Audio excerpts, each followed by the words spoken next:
Hey everybody, Barry at CTech-review.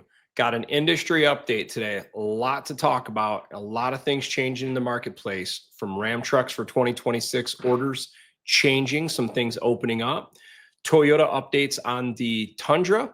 Maybe there's a new Bronco Raptor coming out, and some interesting pricing we're seeing between Chevrolet and GMC pickup trucks with leasing and discounts available. And I find it interesting, some of the stuff going on there. Let's get into this.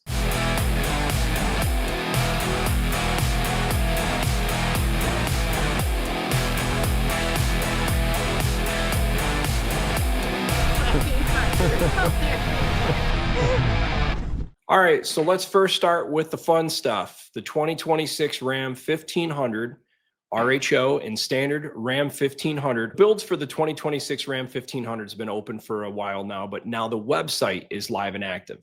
But there's been a lot of stuff on the website that shows pretty neat and you can get, but it wasn't available until this week. Delmonico Red shows available now that you can order, as well as our fun color in the Canyon Lake. I think this is a really neat color. So far, I don't believe Serrano Green is available yet.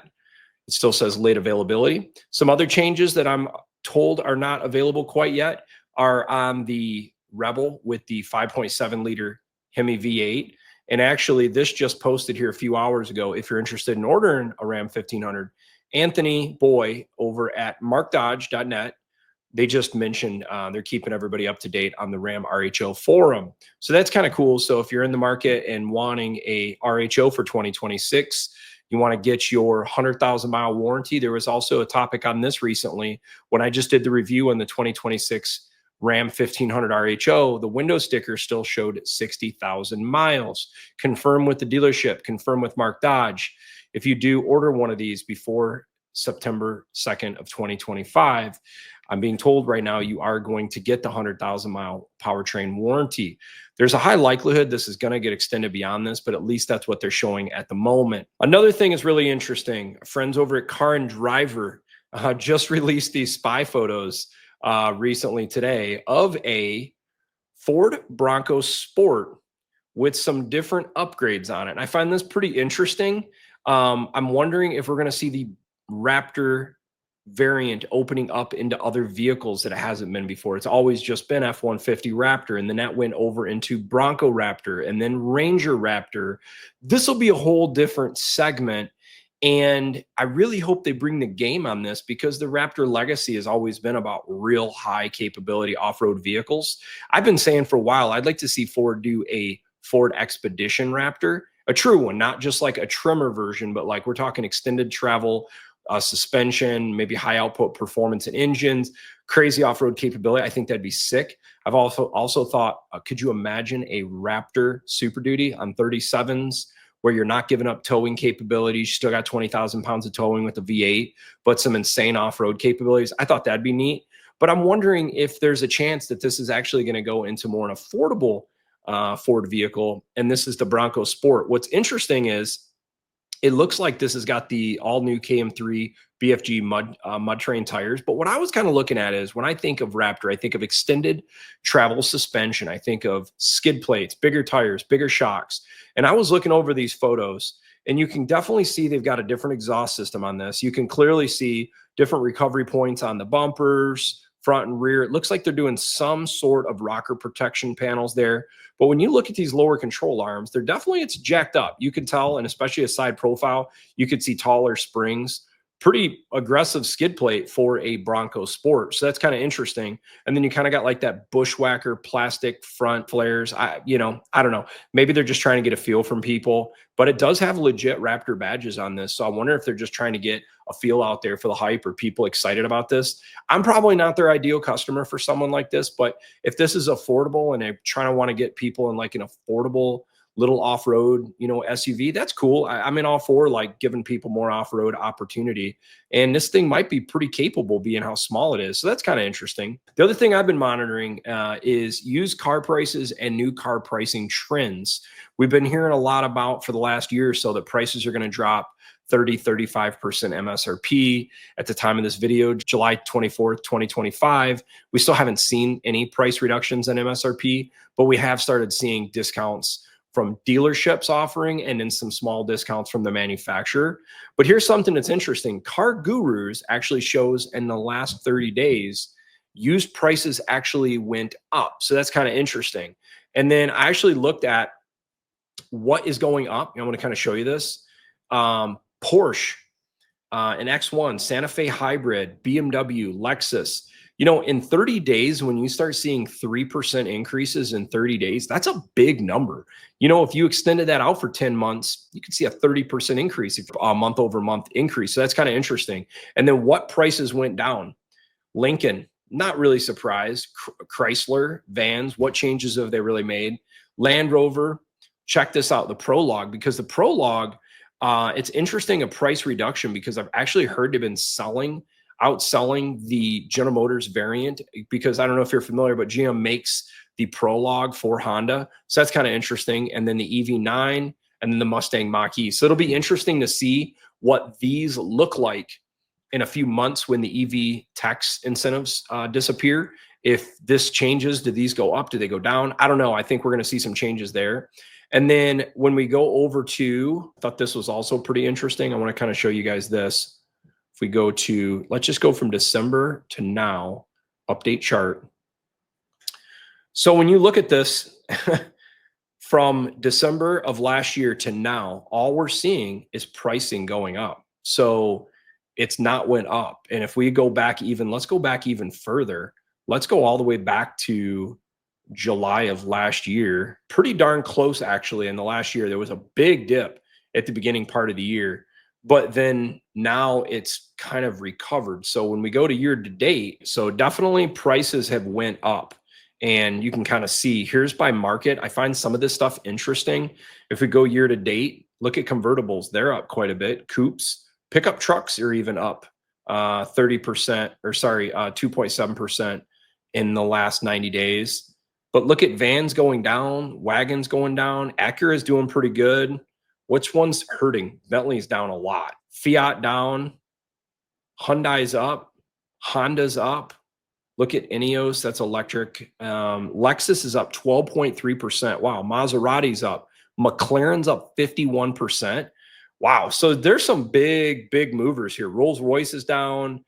Tesla's down 11%. That's a big number. But here's where I find what's really interesting. So there's a recent announcement, Chevy Drives America, 2025 Silverado 1500s with the Turbomax. They're offering 0% financing for the right type of qualified buyers, but that's 19% below. And this is offered in discounts below MSRP.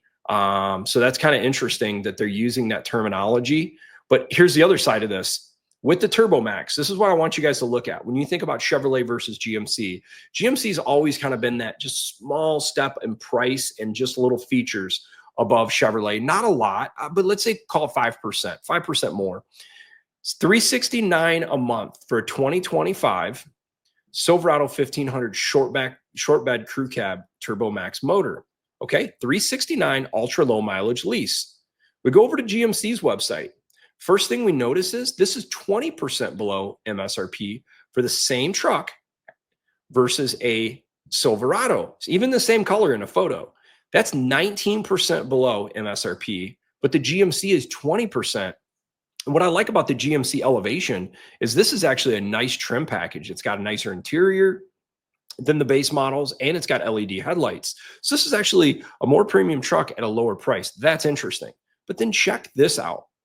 When we look at the crew cab short bed Sierra 1500 Elevation Turbomax, ultra low mileage lease, 24 months, $199 a month. So for $199 a month or $369 a month. So you got $369 a month, $199 a month, and the mileage, the money down $39.99 versus $34.69. So that's almost negligible, but you can lease a new crew cab Elevation for like 40% less than a Silverado.